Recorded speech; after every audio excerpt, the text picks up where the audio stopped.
Yeah, welcome on to Underground Archives, mate. Cheers, thanks for having me, man. No problem at all. So you're just back from Amsterdam for King's Day? Aye, mate. There last week. Class event as usual. People were wild. That's Gaelic. I absolutely love playing it, man. Class, mate. The venue, the people that go. The cool thing with Further as well, it's like a proper community. So like half people there have always been like the old like almost always shirts from last year or the year before, or like just Further merch in general. You always see the same sort of faces, stuff like that. It's just That's also the same people that's always going to events and that as well. It's weird to walk through and I'm going through a set and like just seeing my name on a t-shirt. People walk by people with my name in their back, they probably don't know it's even me. But it's a good venue, man. No camera policy as well, which is good. That's good. Who was playing at that one? So the main room, it was Octave One and Kevin Saunderson were the two guests, and obviously Bowden was closing the night off. Octave One did a live set, which was unreal. Nice one. And then Kevin Saunderson after him. And then in the second room, it was myself, Jack Frazier, one of the residents, and Taylor, our Scottish boy. Class, mate. Aye. I think they had some local guests in the basement downstairs, and it's a good class venue. All the events are always great out there. Aye, they look at. I've seen your videos and they're always like that was always wild. We'll get back to the further stuff anyway. Just when you first started, how did you get into music and that? So growing up, like music wise, I was into dance music when I was younger. I was mostly like hip hop, like old like disco and soul and funk, mostly through like with my dad. And then sort of when I wanted to get into music, I was actually wanting to be a hip hop producer. Right. That's what I started. Aye. Is that when you were Chris Breezy? Aye. Aye. So I done that for a while. And I was like back and forth for London and stuff, like working with people. And actually, I've basically got that whole like hip hop album recorded. Oh, do you? I like when I was like 18, 19. I know for me to rapping. I'm not getting a voice for it. But I was stuff I produced for like people for like America and like people for London and stuff like that. And I think when I made it, I was just like, what now? I just didn't know what to do with it. just sat in a hard drive somewhere, just like. Have you still got it? Aye. I've still got it. Aye. I think I've put some on SoundCloud to like show friends and stuff like that. So I'll send you it. Aye, send it. But it's weird, man. And then yes, it just like got further into sort of. And then after that, probably then like I think I don't know, just sort of felt away from like what kind of hip hop scene sort of was, stuff like that. And then I decided to get into house music stuff like that later. And then I sort of snowballed into techno, and then here. Aye, you got there. So your first kind of gig, was that through your own event or? No, so my first like gig outside my bedroom. I had a Friday night residency in the Social in Shawlands, the south side. Did you? Every Friday night playing like 90s hip hop. And it was actually, it was good, man. It actually had a good wee following for it, because like there's not really many hip hop events in Glasgow, so we did quite well, man. Is that something you would explore again, the old hip hop DJing? Or? I've done it sometimes for Vega. Like Vega, they do like hip hop nights on Thursday sometimes, so I've done that. Total different ballgame. See going for like techno, then back to hip hop. You're like, God, there's no intro. There's no intro. What we're doing here, and it's live drummers. You're trying to make so you do a techno. You're like, because nothing's matching up, obviously. Exactly, it's a live drummer. It's all sample stuff like that. You're like, oh, it sounds fine. So you go, you're like, oh, no. You're like, go back forward, and either just the outro. It's just boom. This track's finished. Like, and I put it on, and I still It's funny because I think it kind of was a lot of like how I play with techno. Like I'm still trying to like cut stuff out on hip hop, like when that doesn't work. That's a different thing. It's just me spinning back and stuff. But I think that's probably why like I was able to sort of adapt more to techno like after hip hop, because like I never really hip hop like DJs hip hop stuff like a hip hop DJ. I was never like a scratch like that. I was more just sort of mash up stuff. I think that's how like when I got into techno, that sort of translated a bit better. Aye, probably clicked a lot more for you as well. Aye, definitely. It made real sense to me. What was your first techno gig in? Was that? First techno gig was probably one of the basement nights, man. Because even like when basement started, I ran it with a guy that I used to work with, Brad, and basically we just started it because we're like, nobody's booking us. So the best way to get booked is book yourself. Date yourself. But I was doing most of like house stuff at that point, and he was doing like garage and stuff. So we started off as a kind of mixture of both. We've done a couple of hip hop nights actually. We've done one at Flying Duck. That was the second best night ever. And then I think eventually Brad was just couldn't go on with it. Like I think it's a child at that point as well, and he just went, I need to take a step back.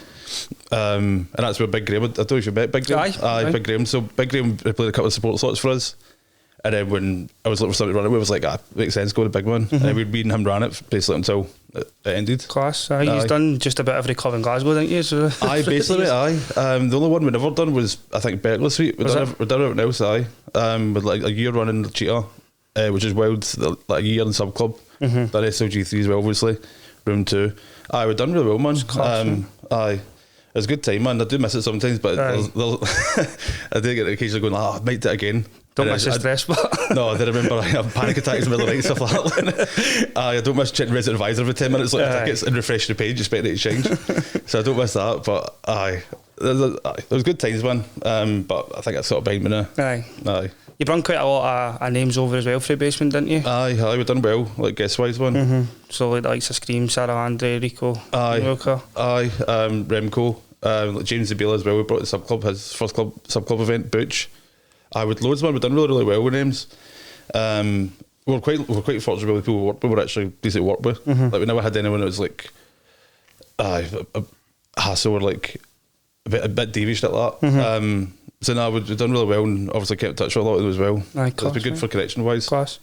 In terms of like Sarah Landry, she's got like 1.2 million followers now. So I didn't even have you actually gave her a Scottish debut, didn't you? I first time playing Scotland. I was mad at that time because I remember when I booked her, it was for SLG3, and I was like, yeah, I'm obviously not going to discuss the money side of it, but it was, well, it's no, it's never we could probably pay for now. But then when it signed a contract, everything was ready to go. It was like, right, look for promo material, something to use for like the social stuff like that. So I go on YouTube and I'm looking through the interviews and I hear this American accent. I'm like, hold on. I thought she was German.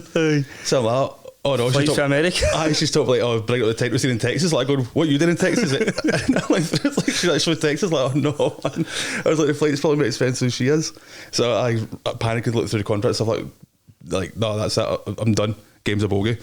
And then, I think it was like a couple of weeks after talking to her, she was like, oh, I'm looking forward to like finally getting to Scotland. I moved to Berlin a bit before it. And I was like, oh, thank God, man. I was like, right, that's Jailer, the best news I've heard all day. I bet you checked everything after that one. Everything. I went through a contract about 10 times, trying to find something. Anything to get me to. I was like, I can't afford that, man. First class flights to Texas, no, not a chance. How did the night go? Was it good? I went really well, mate. I think we hit like about 400 plus people for SLG3, which was the first one at doing SLG3. It was daunting because of the size of the venue, and we really like never done one that big. But yeah, it went really, really well, man. In the end, it was a bit slow ticket wise, which is the case with most events these days. But Sherry was great as well, man. Sherry was actually brand new. It was really cool that when we picked her up from the airport, and we were talking like, obviously need to take her for dinner and stuff like that. And I was like, oh, where do you want to go? And we were walking through town. She's like, we're not going to do the accent. She's like, oh, is that the Archies? And I was like, yeah, it's actually, I've heard so much about it. It's like, oh, they serve food there. So I would talk to the Archies. I was telling her all those old stories, like DJ I've seen like Carl Cox, Fatboy Slim, stuff like that. And she was amazed by it. She was like, oh, I've heard so much about this place. And I was like, that's pretty cool, man. You're from Texas. And like, I think I think she's like late 20s. I was like, as soon as if like, you're older, you've heard it for years, like, you're still quite young, but you know the Archies all into the world. Like, that's pretty cool, man. That's cool. But she was brand new, man. She was really, really nice. Class, mate. Class. The terms of Scream as well, how did Scream come about? So Scream was a funny one because like it was just after COVID and we'd booked Cleric for clubs at Serang, and then the top comment was Scream going, oh, that's a belter, like that fire emojis. Like, did you know him before that, or I'd met him a couple of times at passing at events and stuff like that, and I spoke to him, and he's always really nice one. There was once like I could both sister Kate, that was her favourite, and we managed to get him to meet him at SOZ3, and he was so nice and stuff like that. He was brand new, and I think we just like every time I see him, we've always like said hi to each other and stuff like that. So then after the comment, Dad just brought to me DMs like going, mate, we must be due. We turn at 6 at some point. And he's like, aye, I sorted it out. He's like, I'll tell my agent the email's coming, and then within like 24 hours it was signed, confirmed. That's mad. Did that sell it that night, I take it? Aye, I sold it a couple of hours. Aye. Class, mate. Did you go out with him after it or that? Or? Well, me and my pals had talked about it before, like, oh, we'd be class, we get skip the afters. So I thought, I'll ask him one. So after the event finished, I was like, oh, Ollie, like, your fans go, yep. Aye. So I came back to the afters one, and honestly, what a guy, he's brand new. Like, he's one of the nicest guys I think I've worked with. We've always been like proper genuine, down to earth. Like, it does come across that way. Aye, it was so nice, man. Like, sit and tell us mad stories, and he'd listen to our stories and like take the piss at us, we take the piss back at him, man. And it was actually times like even now you like you forget who he is because he just seemed like just a guy, just a normal guy. Just a normal guy. Absolutely zero ego about him. Proper genuine guy. Still keep in touch with him, man. I seen him last year, played 69 as well. It was good to catch up with him. I see him every time he comes up here. Aye, that was a worry one. Like that was the one night it was maybe no stressing it because it's so rapid. And so I was like, it's fine, easy street lights, things are done, it's sorted. Then on the day, I think he was meant to arrive in Glasgow for London at like 7 o'clock or something like that. So I was trying to figure out what's what day, go back to hotel, whatever, blah blah. And then he texted like 6:30. He's like, I think I'll go to the hotel. That's fine. I was like, mate, you don't land for another half hour. Have you landed already? He's like, I'm not took off yet. Oh, no. He get his departure time and his arrival time and his departure time mixed up. Oh, did he? So he's actually sat at the departure gate in the airport and his whole flight just boarded beside him and he just sat there. I was like, oh, you're joking, man. Did he make it? I take it. Aye, thankfully, somebody for BA managed to get me on a flight. And he's like, oh, it's all sorted. He's like going, are you sure? And actually he phoned me for the plane and then made me listen him click the seatbelt in the plane. He's like, when I'm telling it, I'm coming. So then, obviously, it was he arrived later, so he just went straight to 69, obviously, to the road to the airport. So we get to the venue, and I get a text from him. He's like, oh, Shaggy, I don't believe what's happened. It's like, he's like, oh, I didn't land in Glasgow, I landed in Edinburgh. I'm like, oh, you're joking, man. He sends me a picture at Edinburgh Airport, broad daylight. I'm like, you're at it, man. He's trying to call me, just waving. Like, Shaggy. I was like, mate, now's no time to be funny, man. I'm fucking stressed that one up with you today, man. But no, he's brand new, man. He's generally such a nice guy. You can actually see his personality through the decks and that. No? Aye. See the guy you think he is. That's him. Like, and he's totally genuine. He's so sound, man. But the one that was a bit of a no stress. Still end up stressful. It's the thing we put in events on it. You just can't get away from stress, can you? No, I know. That was finished. I know. That was a bit of a one because like that was the month where I had a Remco beat Wilder at 69, then Scream, and then Cyril Andre, then Scream. Sorry. And I was like, oh, go out the three. So, like, at least I got that one. That's the ending one. That's going to be all right. There's nothing to worry about that. No. Neil never made it. I'm like, going, oh no, good day because it's sold out. People got the money back. Try to arrange a new date and all that. Everything's already going through your mind. I'm always said I was going to mind, man. But thankfully, I turn up on time. It was fine. Well. Is that your favourite night you've put on? Or? Aye, definitely. Aye, that's my favourite one. Even the whole night, as I say, it came straight from the airport, and we'd say to him, like, oh, do you want to sit at the back? What was it? No. Like, when you walk at 69, I was just sat on the stairs. On the seats when you walk at 69 on his laptop, just talk to everybody. Aye. Like, I think he spent like £500 at the bar, because every time people wanted a picture with him, he'd buy him a drink in a shop. Did he? Aye. What a guy, man. Spent his full fee. Aye, probably, mate. Aye, literally, every day wanted a picture of him, stuff like that. He took a picture every day and bought every day a drink, stuff like that. That's class. Aye. It's just, people just walked in, the big man just sat there, just sorting tunes and record box at the door. Aye. But that's just kind of guy he is, man. He's just, you can see he's like, he really cares about his fans. He's like, he gives everyone like the time of day. Aye, he's a really, really brand new guy, man. Right. So you're now, obviously, like we spoke about at the start, you're a resident at Further, like DJ Bone. So how did that come about? So that came about, so that's been 2 years as a resident. So congratulations. 2 years ago, King's Day was the first one. But I think it was like the October, something before that, I'd made the track wheel at them. And I was like, right, I don't know what this fits in. I don't know what label it goes for. Like, I don't know who would take it or whatever. And then I just thought, I know Bone's like a hip hop head and he's played my stuff before in Vortex. So I was like, I'm just going to chance it, man. Send him a DM on Instagram. He's like, I've got some stuff here. He's like, all right, cool. Send it to this email address. And I thought, I'll see if he likes it, one. And he replies back. I sent him a couple of tracks. He replies back. He's like, Wheel at the End's Bananas. Is that signed to label? Can I send it to my label? And I was like, obviously. He's like, I remember just sitting there going, oh my, what's going on here? Because I thought he might just want to play it. I didn't think he'd actually want to sign it. The next thing you know, like, he's doing Ballroom in Australia, and his wife Anne, who's obviously his manager as well, she's like, oh yeah, he's going to play at Ballroom, so it's going to happen. I'm like, no way, like, surely no one. But I was going to Australia, it was like early morning, so I think I got up at like 9 in the morning to watch it, and I'm sitting there and I watched the set. It's a banging set. I've never seen it. He's Australian Ballroom in his class, and then she's like, boom, boom, boom, boom, boom. I'm going, oh no, it's happening. And then the group chat, my phone was glad, quick, go to Ballroom live, it's happening. And then after the Ballroom, Aaron messaged me back and says like, oh, we want you to come and play for King's Day. Class. Would you be interested? And then I was like, oh, absolutely. And then I found the lineup. I think the lineup that night was Moody Man, Stingray, Detroit in Effect, and Bone. The main room. I was like, oh, obviously. So yeah, so that was that April, and I went out to play. I thought, right, just amazed to be in the first place. And then the set went really, really well. The whole event went really well. Like all the residents, the rest of the Further family are like unbelievable. And then the next day, I get a message back that says, oh, like, and said, I've spoke to the kids want to keep you. It's like, do you want to join our family? It's like, absolutely. So yeah, it's been great, man. So had some great times out at Further. Just being part of the whole Further cruise, unbelievable, man. Class, mate. Aye, because obviously you're always back and forth every couple of months, and you're back 2 months away, isn't it? Next month. Next month. Class. What's that one for? So that's for the Further 5th birthday. That's a big one. So it's the 5th anniversary of Further, the 30th anniversary of Subject Detroit, his old label. And I think it's 30 years of Bone DJing, and it's Bone's birthday, Bone's 55th birthday. So it's a big one. There's a lot of things. So there's a lot that will get announced, like right about the time of the event. Other projects that are connected to the event for the anniversary and stuff like that. So pretty cool. Class, mate. Is it true that you've done karaoke with Mark Broom? Aye, we were talking about that the other week. At least it was verified. Like, Mark, I'm going to tell this story. Aye, so it was no New Year's there. It was the years before. It was Anne's birthday party the following week. So we stayed for the week, but on the Thursday, she organised for us to go to a karaoke night. And I was like, why not? I don't do karaoke, but I'll go for the party anyway. Just go and spend time with the family. And Mark Broom was there with his wife as well. Bones turned up dressed as Prince. It's like Purple Rain. No one else in France dressed, by the way. Just him. Wig and everything. And I was like, oh good, because we're having a fancy dress party like on the Friday. I thought I'd get it wrong. I was like, oh no, it's just him. It's just him, some fancy dress. So we get in there, and I think I had like one drink, and Anne goes, who wants to do karaoke with Broom? And I go, me. Just immediately she went, me, I'll do it. And I was like, why? Because this is my singing voice, but I don't have a singing voice. This is it.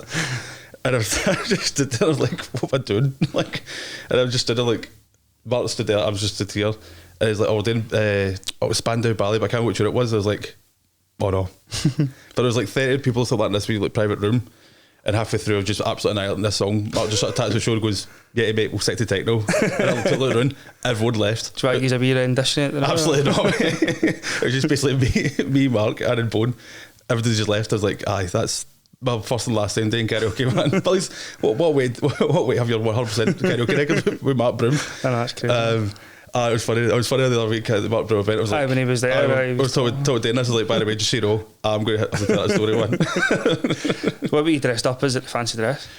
So my wee sister was making ways, but she was the well. So we were both going as Wham. So it was basically just one half of Wham. But the weird thing was, I was like an 80s team.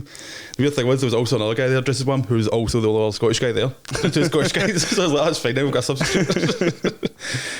But yeah, the birthday party was great. Anne's birthday party probably had a better lineup than most clubs for the year. Who was playing Mark Broom and Ben Simmons did a back to back. Steve Rackmad played and Bone played. Jeez, man.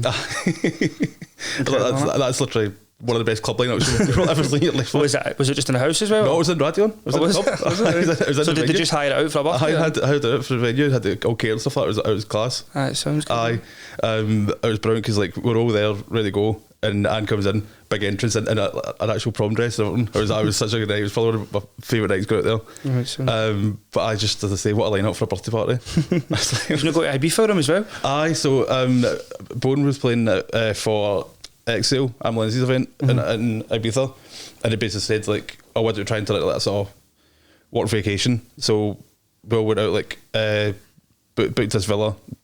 We were basically there for a week. He was playing I think the Wednesday, went there for the whole week.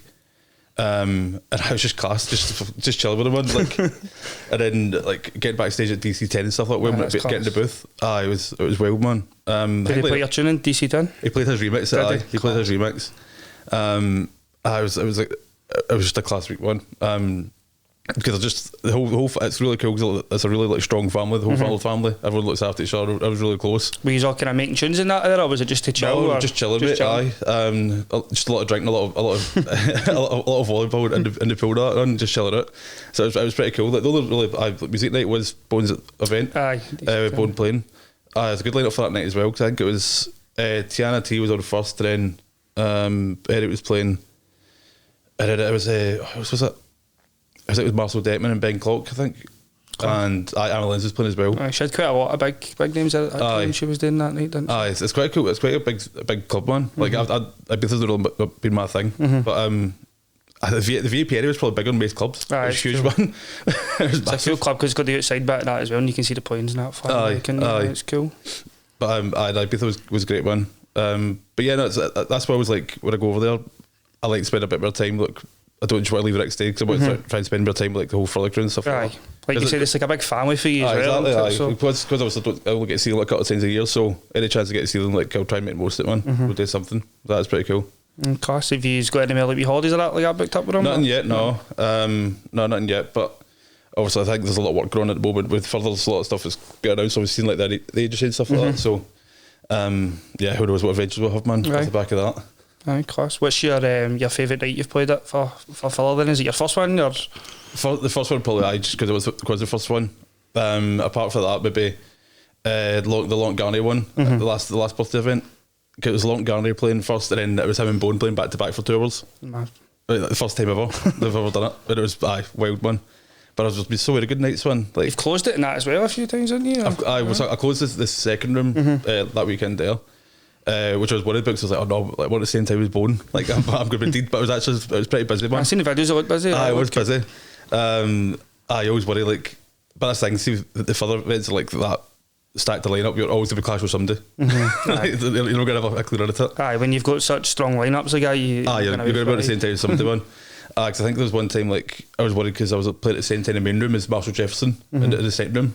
But again, like, I think because we get that big a crowd as well, like, I think people just go up, I'm trying to go somewhere for a dance one. You know, it's like yourself, you always kind of cut in about rooms anyway, don't you? Exactly. You don't stick to the same kind of room. We said this in a way, I doubt there's probably quite a lot of people in Amsterdam who don't know your name because you're on the lineups constantly. It's quite a good one. Like, I do get a few people like that recognise me, like, sort of for a chat and stuff like that about there. It's quite cool. I know for a fact they don't know what I'm saying, but like, I'll also give them a hug and a high five, and we'll get me a drink or something like that. But no, it's really cool, man. Like the further atmospheres it's like a proper like community feel. You can tell that for even the people that are there. Like, you can tell even through the way they post and stuff like that as well, and the way it comes across that it's kind of that vibe in it. It's as well. Like, I was thinking about my sister noticed it once. Like, I don't have ever seen security in the club. Oh really? Because it's just such a chill environment. They seem obviously at the door. Is that an older crowd or? No, mate. No, it's a bit of a mixed one. It's a bit everything. There's sometimes a crew that turn up just completely buff, but I think they're like more a radio crew. I'm not too sure, but they're there. I think the first I seen was the first I played New Year's Eve, and I just turned around and there's like 30 of them they're just shoes and bum bags on. That was right. They understand the no camera policy. And it makes sense. But no, it's a really mixed crowd, man, which is really cool. And it shows like for this sort of artists that we book. That it's good that that's still reached a sort of young audience. We're like, but like sort of Mark Broom, Garnier, Moody Man and stuff like that. That's still reaching like a young crowd that's still relevant to them. So that's pretty cool, man. It's pretty reassuring. It's class for you as well. Like the people that you're sharing green rooms with and that into, like sitting in green rooms with Kevin Saunderson and Kink stuff like that. I did have a moment last week, Kevin Saunderson, because like I've always had the rule like the green room is where like they go to chill out first before the gig or whatever afterwards.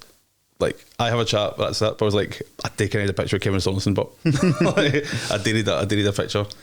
And to be fair, I did sort of, I jump at him. I think I gave him a fright, but I was talking away at him, and it was brand new, man, and took the picture, made fine. And I was actually bad, I was like, should I apologise? I was just jumped in taffy him. But and everyone, like, the book is always really nice, man. And I've always got a lot of time for you and stuff like that. And I think that's probably a big reason why he books the people that he does. I don't think we book people just on like what they can do. I think it's like who they are as well, because everyone's just always the same. Like really friendly, really down earth. That's pretty cool, man.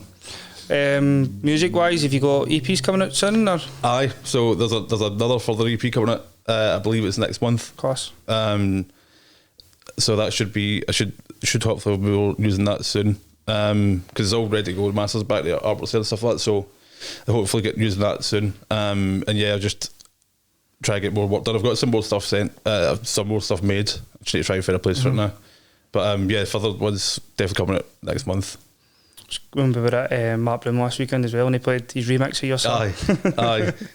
He played his remix one. It was, like I did say, it was like and you got to open it and close it. It's like, I can't remember if we still got it. I'm like, oh, must have. But it's just like, you should hear that vocal, and I was like, I still got one. And it did sound good, the club one. But yeah, I think there's a plan for a further, like, we ain't let them sort of remix project. And that's what we sneak peek at. So we'll see what that.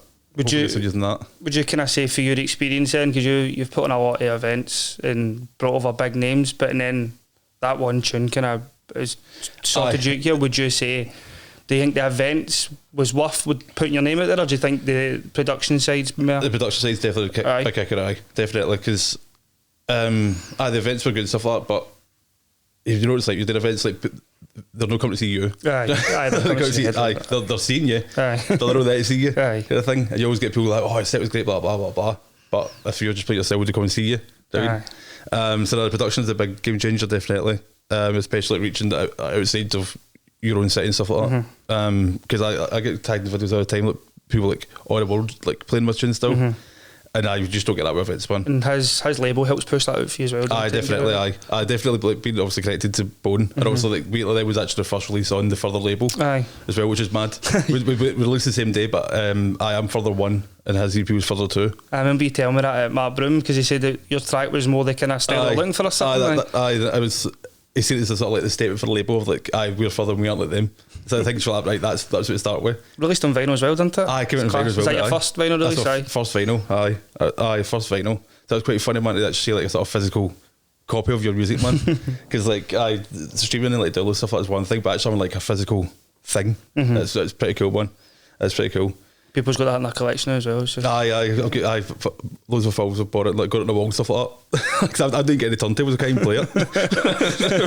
But I've got it as on my wall anyway. But so that was a good moment, man. I didn't know it was coming out in vinyl at first. Like I was going through obviously the chats of like the artwork and stuff like that, and then I think one point you just mentioned like, oh yeah, we need to sort of the vinyl artwork at some point. I just went like ... vinyl. So at the end, so I think all the further releases got in vinyl. I did, which is pretty cool. That's cool. Especially if you've got more coming out as well. Fingers crossed, one. More frames for the wall. Exactly. The Peggy Gunner played it out as well. That was weird, man. And Bone actually showed me last week the message from it. She actually messaged him during the boiler room because she thought it was his track. Oh, did she? She's like, is that yours? And he was like, no, it's Yeti Mind to Glasgow, and sent it. So I don't think I even knew at that point, and I was coming home for like my mates, it's like 5 in the morning. I just grabbing my phone going through stories, and I was like through stories, she had the wah. I was like, it was Peggy Goo playing like Spitz or something. I was like, hold on. So I messaged him, he was like, just basically me, you and Peggy are the ones that have got it. I said to keep it that way, you told me, didn't you? Keep it that way. It was unreleased for a while, wasn't it? Because I remember you telling me about it, and then it was... it was unreleased for a while, but like at the time, like I was like, is it... looking for an update on it. I think I asked one once, is like, what's the plan for it? It's like, don't worry, there's a plan. I was like, that's enough. That's all I need to know. I totally trust them with everything. Like, you just know much better as I do, so just let him go.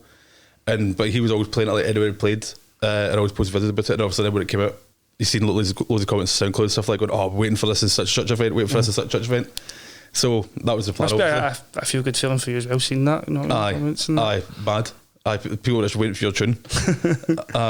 And then like, I think that's the reason I actually made a TikTok account, because the boiler room using like that video as a TikTok. There's loads of people in the comments like going, track ID. That was a reply like, it's me. Like, I think every one of them. That's how I ended up making a TikTok account just for that. That's what you did about it. You do, mate. I think. Do you think you'll ever get back into putting events on, or is that past? I think I've argued myself 2 or 3 times a month of what I do. I've gone, there's loads of people I would like to bring over, and then I think, is it worth it? Because the thing was, like, when I was doing events, I wasn't producing because I was too stressed out to produce. So I just wasn't making it, and I was like, do I really want to go back to that? And like, when I'm actually getting somewhere production wise, do I want to stop that to go back and lose another one on events? Because I don't think people realise the amount of effort you actually need to put in there. I don't think it's not just a case of throwing the event, is it? I don't think people realise actually how much it costs.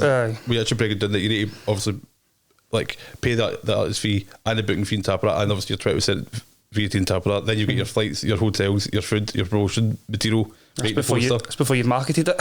That's before. That's exactly. You're about $2,000 the whole before you got a poster for it. And then everyone was tapping it, and if you need hiring more stuff, and then That's why like I've never asked for like guest lists for events because I know how much they cost. Aye. And I don't hate people who ask for guest lists, but even like my own pals would never ask for guest lists because they've seen me on full panic attacks at like how much it's costing. Aye. So I just, it's something I don't really do, man. But I do have this argument all the time because there is people I really like, and I go, but then what's issues? Who would it be? Who would you bring there?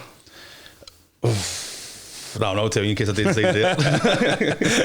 I'll keep that in the back pocket just in case I change my mind. But it's always that worry, like, especially with like, the techno series in Glasgow, like, is there a market for that sort of name, whatever? And I think it's passed. How long did basement run for? It must have been over 10 years. About 10 years. Aye. The last one was I think not October. I think October 4 with Manny D. And I was there. That's right. I know too. That was the last one. Even that summed up why I was at the game, man. Because like I think we've done about 70% of our tickets on the day. Yeah, and we've done like so many of them actually. Will Manny do his own. Aye. You missed half film. I mean, sounds like a penny ticket for it, but I could have done with that earlier. So at least know you're coming. So even the likes of early birds and that, they don't even work anywhere, do they? No, people don't care. No, they don't. Because people just do wait to the week or the night off, man. They're just buying the door. Nobody really plans ahead for it anymore.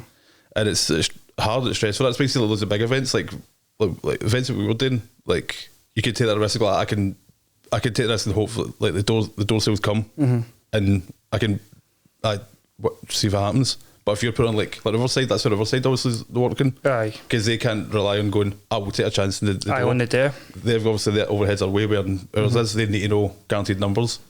And it's sad, man. To be fair, I think it's the same everywhere. I think everyone's that same, like people just aren't buying to take the advance. And then that's then people going, well, I don't know if I put on the events because it's just too much a risk then. Like, I kind of feel UK at night. More nightclubs are shutting down or opening. So even Europe as well. Like Europe's the same. Like we see that with further like our tickets spike like on the day and on the week of. I don't. It's just a worldwide thing. That's why like, if I'm going to Eton, I'll buy my ticket immediately because you know you're going anyway. So just buy the ticket. I think it's more laziness. I don't even think it's people don't want to buy. I think it's just laziness. So I can get it later. Like it's no. I don't know if it's maybe a knock on for COVID as well. Like people just are sort of a bit wary of like planning in advance. In case it gets cancelled. I think it's something just sort of ingrained in people's mind. We're thinking that's still there. Going, oh, I don't plan too far ahead in case this happen now. I don't know. That's my main theory on it. I know, we're just guessing. I mean, yeah, absolute pish. But that's my theory on it because it did seem it was like after COVID. That's when I started. Like after COVID, the only event we actually done well pre-sale wise was Scream. The rest of them were like on the week or on the day. Every one of them. Because people know that Scream's going to sell it, and unless they know the event's going to sell it, then they're buying the tickets, obviously. But I think that's the reason why. Like, if they know it's going to go, it's a shame. But it was too stressful, mate. What about because you done the all day in Box Hub and that as well, didn't you? Would you do like even the local people again, or is it just where the cost isn't as expensive, or is it just a no go for you now? I think it's just a no go for me. Nah, just gone with it. Because the local nights are. It's a nice idea in it, but you're relying on pals really, aren't you? Relying on pals, aye. And I like if you think about it, like if you'd rather go to an event with people you don't actually know, or you can wait another week and go to like a big event with 100 big names, you know, for probably the same money. And it's a shame because the market's just there for like local nights one. It's a nice idea, and everyone's always like going, oh yes, book your local DJ until the event's on. They don't go to it. They go to it. Aye. Oh, I love what you're doing here, man. Hope it goes well.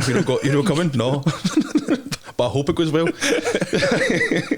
I really like what you're doing with this, blah blah. But I'm not going. I'm guilty myself, mate. So I kind of want. I think I'm the same man. But nah, I think my day's promoter done, man. I'm just focusing on the production side now. Fair enough, mate. So let's go to you where you're at now. You're in a great position, and I mean, you deserve it. The amount of time and effort you've put in all the years, mate. So it's good. What would be your favourite kind of gig if you had to pick one a place to play? Favourite gig I've done? No, for future to play. Oh, I don't know actually, man. Because I've been lucky enough that like I've done like sub club and stuff like that. I've been lucky that I've done it. Favourite gig to do. Radio. Radio and that's a good question. I'm not too sure. I'd quite like to I like the whole like the bathroom set stuff like that. I think it'd be quite cool, man. Or like say like Trezor or something like that. Someone in Berlin. I've been holding off like a trip to Berlin. So you never been to Berlin? No, I'm holding off in case I get a gig. Like if I get a gig out there, that'll be like my first time out there. It's not happened yet. Just book a flight and start messaging people, mate. I just go there and just harass them. Just turn up black, go up, just one. Just let's play for another one. But I think somewhere in Berlin, would be a pretty cool one. Or like, maybe like going towards America as well. Like actually going to like playing somewhere Detroit and stuff like that would be quite cool. Aye, well, if Bones goes out of Detroit, I'd imagine. Aye. He's done a tour there, a US tour. I seen that was it like a revive tour or something like that. Did they mark it as I seen? Aye, so I think it was like I think it was more about like trying to help the scene in like these sort of states because it's just like it's gone. He has a pure one man mission to try and bring back like proper title one, which is good. So it's quite good to be like part of that and be behind it. But yeah, so I definitely for like dream gig. Silver Bullet would be quite cool, man.